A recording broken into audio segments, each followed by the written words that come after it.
Hello everyone, my name is Amber and welcome back to my channel, Amber Reads Romance. Today I'm going to be doing a recommendation video for one of my things that I read the most of, which is dark romance. These are some of my favorite dark romances. I mostly read dark romance, so I'm going to be having probably a lot more videos on this same topic. But for this one, I just want to give you some of my top favorite ones. I believe I have about 10 books. A couple are duets, so it's more, but just want to dive right in and give you some recommendations. Hopefully I don't rant too long. Some of these books I might go on a bit about. So the first one that I want to talk about is my favorite dark romance, probably of all time. And really, I read this book because of Jen at the Book Refuge, because she ranted and raved about this book on multiple videos, and I just had to read it. So that is Untouchable by Sam Mariano. This book, I was kind of nervous to read because when you go on Goodreads, you see so many people that love this book and so people that DNF it or hate it or give it 1 star or something. So I wasn't really sure, and I knew there's some really non-consensual stuff going on in it.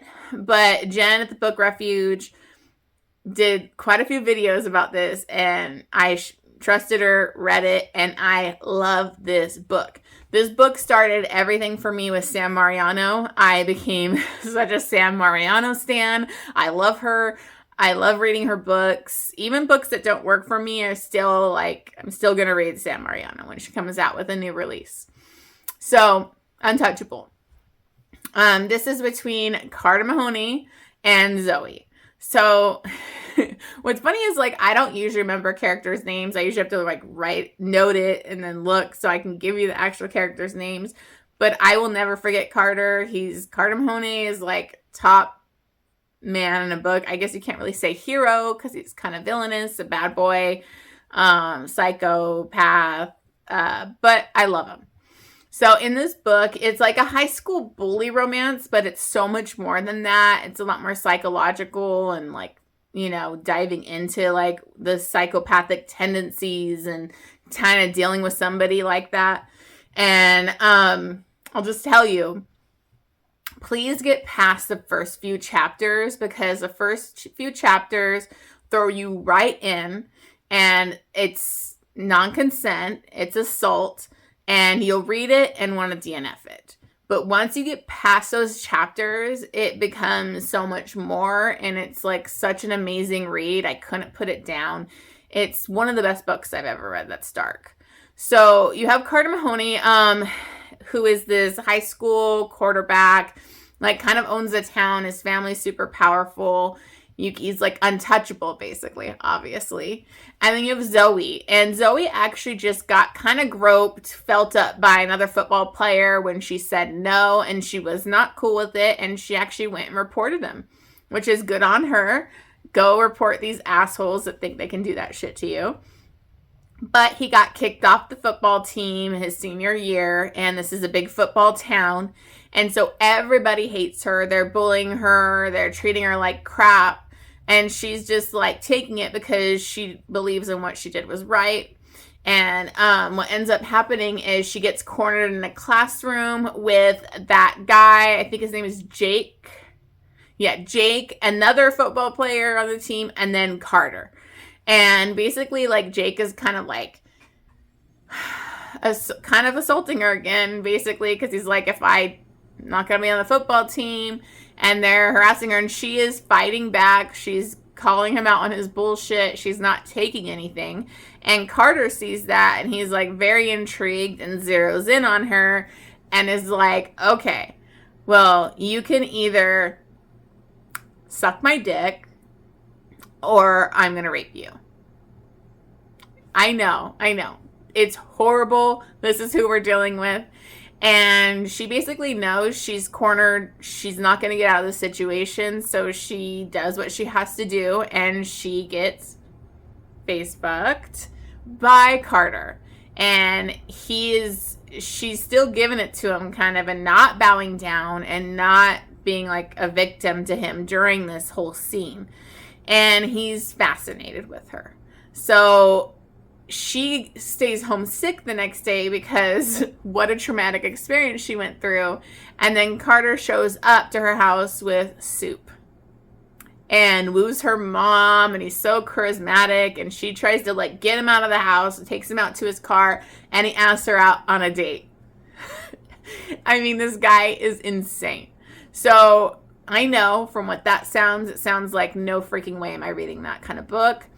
But I'm telling you, stick with it after that first non-consensual scene, because there's so much more to it.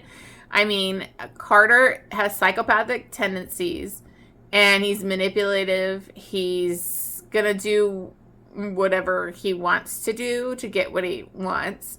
And he wants Zoe. He's like zeroed in on her. He wants her. She's pushing him off on that. And then he eventually like...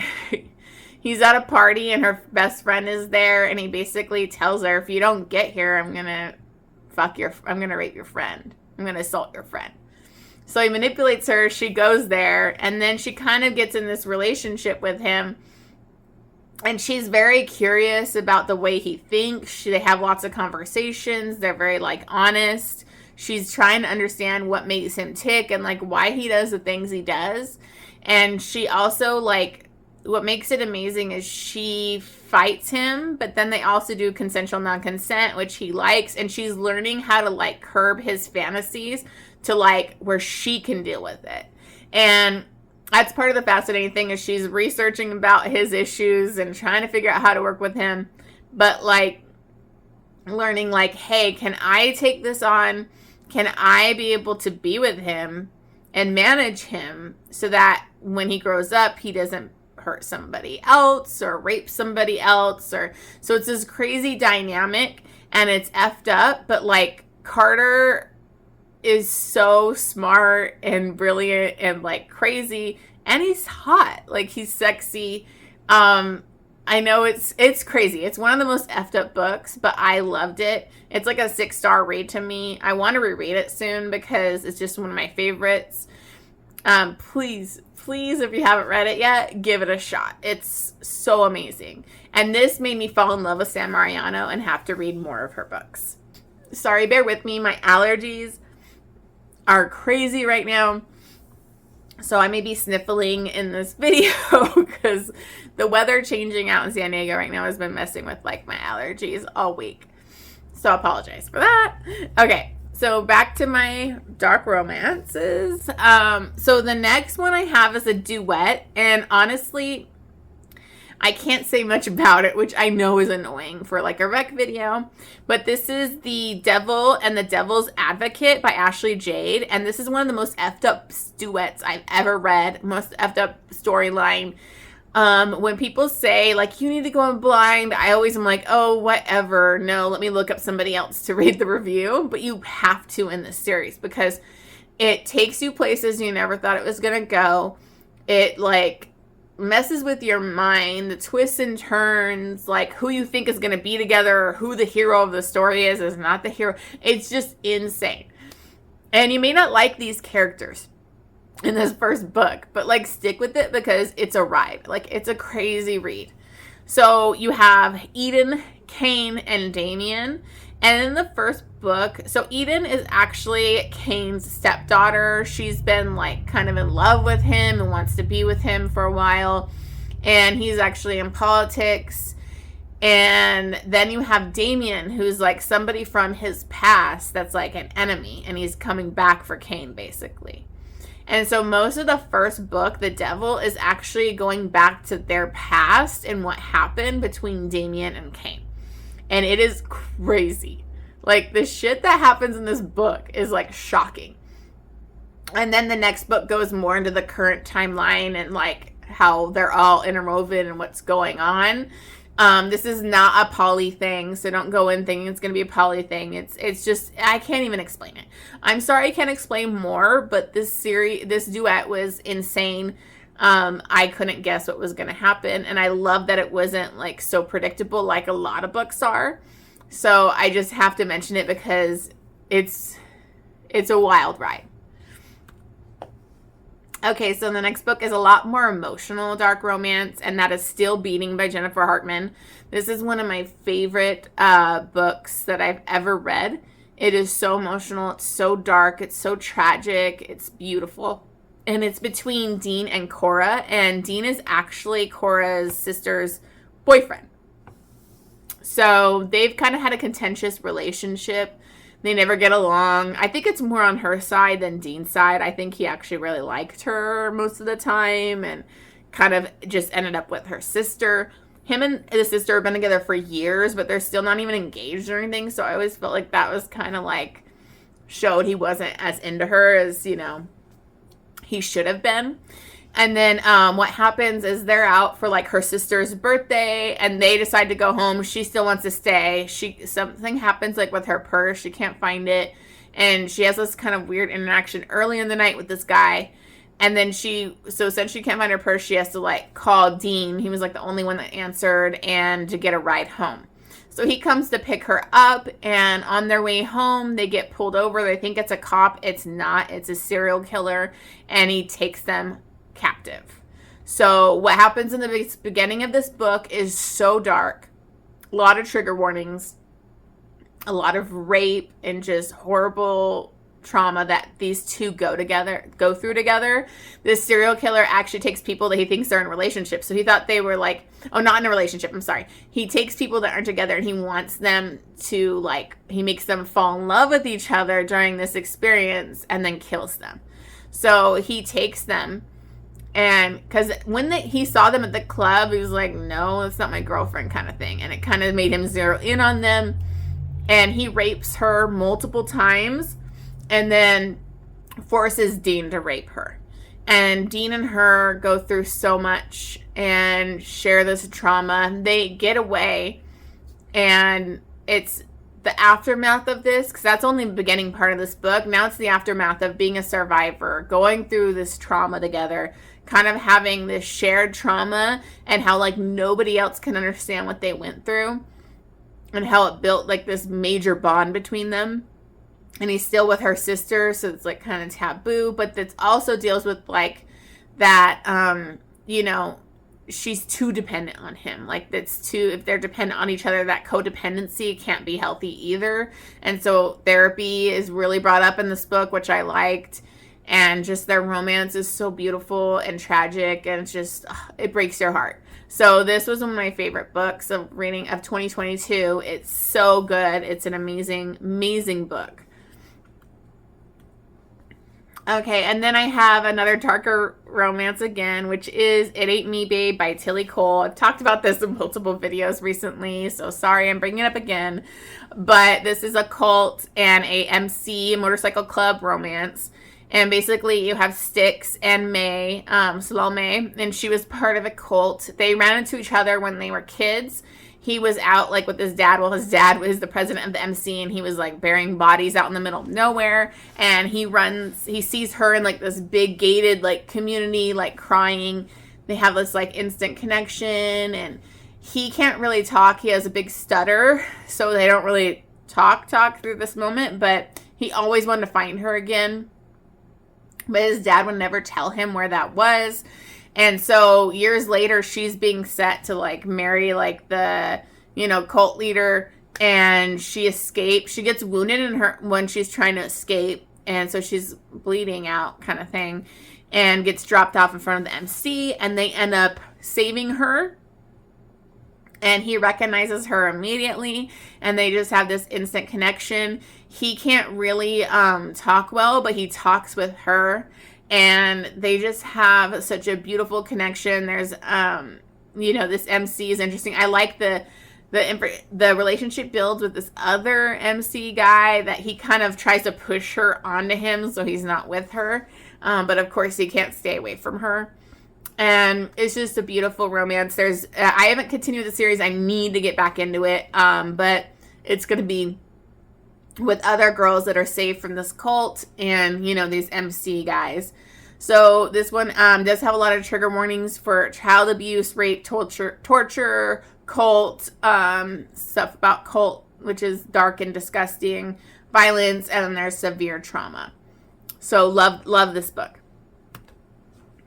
Okay, so this book, it was the first book I ever read of Amo Jones. And it's Sicko, and it's sick. It's sick. So this is actually another MC guy, but he doesn't start out that way. So it's between Sicko, his real name is Royce, but he later joins an MC and his name is Sicko, and Jade. And basically he was her foster brother, like kind of like stepbrother, foster brother's relationship. And they actually were extremely close, like really into each other, like not in a brother-sister way. And then he ends up leaving randomly and kind of abandoning her. And it really messes with her because when he leaves, everything goes to hell for her. Her life is horrible after he leaves. And I can't say that because it's just so much about the book. You kind of have to kind of go in blind on this one too, because Amo Jones will put you through the ringer and lots of twists and turns. And if you haven't read one of her books, I think this is a good book to go into because you can kind of see how crazy her books are. So he comes back years later. He was an MC. He's a totally different person. He's cruel and mean to her. And she's been through hell, so they kind of have this animosity going on, but they basically fall back into it with each other.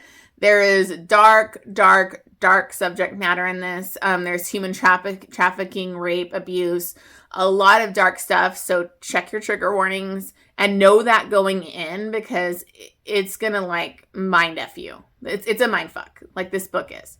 So I definitely try it if you're willing to like test your boundaries. If you're not really into dark romance, you might want to start out with something a little lighter before heading into this. Okay, so my next book is another Sam Mariano, and that's Descent. So Descent is one of the craziest books I've ever read. It's between Calvin and Hallie. Calvin is basically Carter Mahoney grown up without anybody like, you know, the woman he had holding him back. So he's rich, he has ties to mafia, he's super powerful, he's really untouchable compared to Carter, who's just a high school quarterback.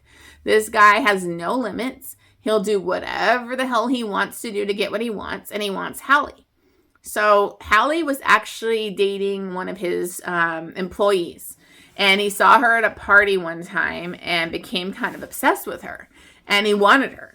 And he's part of like this club that he goes to. This series is kind of like an interconnected. Authors all did a book in this series where it's kind of around this club, but it's not like at this club the whole time. It's just the beginning of the book.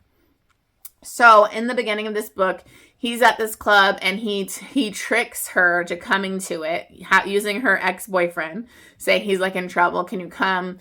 And she comes to this club, and basically the floor that she's on, they do like consensual non-consent. And so he's done those kind of scenes with women before where it's like rape fantasy, but he wants the real deal now. And he wants to rape Hallie. So he tricks her to come there. She's all alone. He's like, nobody will believe you because everyone that comes here is doing that. So you're just going to have to take it. And he rapes her. He rapes her. So just know this book is so dark. There's not a consensual scene for, I think, like 80% of the book. And I don't know why I love it so much. It's crazy. It's like a mind F. I don't know what Sam Mariano does, but she makes it where you can't put a book down. You're fascinated. The psyche of Calvin and like what he's willing to do. After he rapes her, he's like, I'm not done with her. He's obsessed. He's kind of like stalking her. He like steals her cat and has it at his place so that she has to come get her cat from him. He like manipulates her life. He's like basically kind of almost like a captive thing too. But then he also like treasures her, like wants to get revenge for her past shit that's gone on to her, you know? So it's really messed up. I don't know. You just have to go in with an open mind and trust Sam Mariano that she's going to get you there and you're going to actually enjoy it. So crazy book. Loved it. He's a lot more unhinged than Carter Mahoney, and it's just an elevated level of being fucked up, I guess. So I loved it. So then I have The Bully by Sophie Lark. This is a lighter dark romance. It's not too heavy and dark. It's just that Dean is kind of a fucked up, wounded, little messed up young man that, you know, has dark tendencies. So this is actually, I know it's part of a series, so you kind of need to read the whole Brutal Birthright series and then go into the Kingmakers. I also recommend reading Snow first too. So it's a lot of commitment to get the full effect of The Bully. But this is between Dean and Kat. And Dean is like the villain of the story. Like in Kingmakers, he's the villain. He tried killing like one of her best friends, you know, like one of the people that we love. He tried killing at one point. So he's definitely the villain. He's like the Draco Malfoy at the school. And this is his redemption. And Kat did something really bad that could get her killed and is definitely against the rules. And Dean knows about it in the previous book. So he basically blackmails her to be his little plaything. And he's going to, you know, own her for the school year. And so as he's doing that, he's just making her do stupid things. He's just being a bully. But then he becomes kind of sexually interested and decides, hey, how about like a few months? I think it's 3 months. I can't fully remember. It might have been a month. Sorry, it's been a while. Of like, we're going to be we're just going to have sex. I'm going to use you how I want. And they start this sexual dynamic and Kat enjoys it. She's into it. The sex scenes are so hot. Like, Dean is so sexy. He's bad. He's fucked up. And it's just a beautiful story. And you see why Dean is the way he is. And there's a reason he has been so messed up. And it's just a beautiful story. It's one of my favorite Sophie Lark books. But you need to read the other books to get the full effect of Dean and his redemption. And I just love it. It's an amazing story. And his grovel in this book is amazing. If you like a good grovel, you'll love it in this and The Bully. So then I have another Sophie Lark. This is a duet. It's the There Are No Saints and There Is No Devil. It's her like serial killer duet. And this is between Cole and Mara. And Cole is a serial killer. He's also an artist. And he has this rival artist that's also a serial killer. And so they hate each other, and they're also competitive with like the art world, but also with their kills. And the other killer, he is like, I can't remember his name. Shaw, I believe. Yeah, Shaw. He is the, he's kind of like that wild, out of control killer that's messy and just like brutalizes the women. And Cole looks down on them. He's like, so like, he's very, you know, method and very controlled with his kills and all of that. And so they hate each other. So like Shaw actually sees him notice Mara at a party where he barely notices her, but he's like, I'm going to get him. I'm going to show him what passion is. And like, he lays out her, basically takes her, gets like, hurts her, wounds her, has her laid out where he's out like burying his body or whatever. And he comes across her and he knows that it's like a freaking setup by Shaw. So she sees him, he sees her, and he leaves her there to die. But she's such a badass. She gets out of it. She survives. And when he finds out she survives, he's fascinated. He's like, I don't know how this girl survived, what she did, da, da, da. And he becomes obsessed with her, kind of stalks her, tries to help her career because she's also this struggling artist. And so it begins like this cat and mouse dynamic. And it's just like, you never know what he's going to do. Like when they finally have sex, it is so hot. It's like one of the sexiest scenes, but I was also like, my stomach hurt. I was like nervous. So it's a fantastic duet. The second book goes a lot more deeper in him and Shaw's like previous history, like their relationship builds to so much more. Mara is just such a strong, beautiful character that went through her own trauma growing up. And it's just great to see her thrive, and her and Cole, like, I just love their dynamic. So I have another Sam Mariano book. I think I have a couple more that I'm going to talk about. So you can tell that Sam Mariano is my dark romance queen. I love her. The next book isn't my favorite Sam Mariano, but I think a lot of people do love it. And I've seen people love it that don't like Untouchable, which is crazy to me because this is like more dark to me than Untouchable. And that is Even If It Hurts. This is part of the Coastal Elite series, and this is between Dare and Aubrey. Dare is one of the most effed up people I've ever read. He's like a true psychopath. Him and his girlfriend, like, they're together and they're both like, I think she's a sociopath. I'm not sure, but like they're both evil. And basically Aubrey offends his girlfriend for something stupid because she wouldn't take her like stained shirt back. And so she was like, wants to ruin Aubrey's life. Aubrey's got a lot going on in high school. Her like mother's dying, and so she's working a lot and trying to help out and just having to take care of her mom. So she really doesn't care about like, you know, school dynamics or this mean bitch. But what happens is this girl has a boyfriend, which is Dare, and she wants him to make this girl fall in love with him, date him, and then have him break her heart. And so he does that. He starts to date her, pursue her. He's aggressive, he's manipulative, he's messed up. Beware, there's somnophilia in this. He likes to have her drugged and then screw her while she's asleep. And he's very manipulative. He cuts her off from her friends. Like, he literally like threatens her best, like this friend that's trying to be there for her. Like, he does not want her around. He threatens her. Like, at the end of the book, it's like he full on threatens her. Like, I will hurt you. I will kill you. Like, because he doesn't want this girl to have any outside influences. And that's where it hits it wrong for me, because this feels like not a happily ever after. They're together at the end. They're happily ever after. But he doesn't seem like the guy you want to be with long term. And my problem is that this girl does not stand up to him like Zoe stands up to Carter. She just takes whatever he gives and is molded into whatever he wants. And it's effed up. But I couldn't put this book down. My stomach was upset most of the book. You get like Dare's perspective, and it's like, whoa. This things that go through this guy's mind is... So like, it's a fascinating read.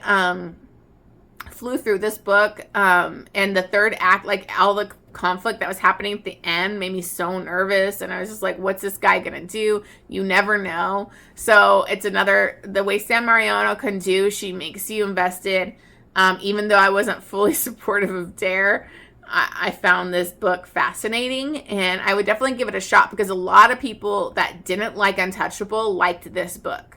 So maybe give it a shot if you weren't able to get past the original like few chapters of Untouchable. Okay, so now I have another Sam Mariano, but it's more than one book. I'm just going to mention, it starts with Accidental Witness, but it's the Morelli crime family series. And really this is like because of Matteo. So this book is dark. Matteo is dark. He's a mafia crime lord, basically. And in the first book, Mia is dating his cousins, like he's a high school student. And she accidentally sees him commit a crime, burn down a house where this guy was killed. And he starts off threatening her, but then they end up dating. And she's like, I would never tell anybody. But he's keeping their relationship secret because he's like, Matteo cannot find out about you. He'll know you saw something because you live right next door to the crime. Matteo is evil. He will kill you. And she doesn't really buy into it. She's like, I think it'll be fine. Like, I'm not going to tell anybody. And she's very naive and sweet, you know, submissive girl. But Matteo does find out about her, and he comes for her. And the introduction of Matteo in this book is insane. Matteo, I don't know. People are not going to enjoy him in this first book. I mean, there's full-on assault. He, you know, fully assaults somebody in this book. But the series is hard to get through. You have to stick with it because it goes to other characters. Mateo's with another chick at one point. There's like all these. I can't go into it because you have to go in and just follow that ride that Sam Mariano is going to take you on. Like later in the later books in the series don't even really give you a blurb because she didn't want to give anything away of what's going on. So I can just tell you Mateo is one of my favorite villain heroes. I don't think he's really a hero, but he's you know, one of my favorite men in a series, and he's effed up. And I love him because he doesn't trust anybody. He got betrayed big time, and he's the head of a crime organization. So what he does is he will put people through tests and do things to see if they can be trusted. So he does that to a lot of different people through this series. He does it big time to Mia in this first book, and it is crazy. The things that, like, you don't get Mateo's perspective till like a final book where it's just showing you some of his perspective throughout the series, because if you saw Mateo's perspective, it would ruin the whole series. Because you don't know what's going on in this man's mind through like books and books and books, and it's just you don't know. You never know what Mateo is gonna do, and I love him. So those are my dark romances. I'm sure I'll be doing some more. Thank you so much for watching. Don't forget to like or subscribe, and I will see you again soon.